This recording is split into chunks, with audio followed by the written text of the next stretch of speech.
5টি দেশ যেখানে আমেরিকান পাসপোর্ট থাকলেও ঢুকতে গেলে বিপদ, রয়েছে জেল কিংবা নিখোঁজ হয়ে যাওয়ার ভয়। Number 5, Eritrea. আমেরিকানদের জন্য রয়েছে কঠিন নিয়ন্ত্রণ, সাংবাদিক বা আমেরিকান নাগরিকদের ঢুকতেই দেয় না সহজে, ঢুকলেও সরকারের নজরদারিতে থাকতে হয় সবসময়। Number 4, Cuba.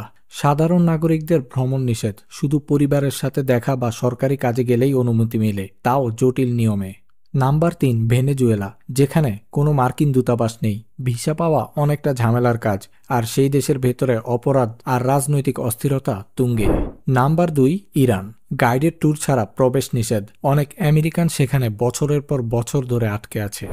নাম্বার 1, উত্তর কোরিয়া। 2017 সাল থেকে আমেরিকানদের প্রবেশ পুরোপুরি নিষিদ্ধ করে দেয় দেশটি, অনুমতি ছাড়া ঢুকলে গ্রেপ্তার তো হবেই, জীবন ঝুঁকিতে পড়তে পারে। যদি এমন ইনফরমেটিভ কন্টেন্ট আপনাকে আনন্দিত করে তাহলে আমাদের পেজটি লাইক করুন এবং আমাদের চ্যানেলটি সাবস্ক্রাইব করুন।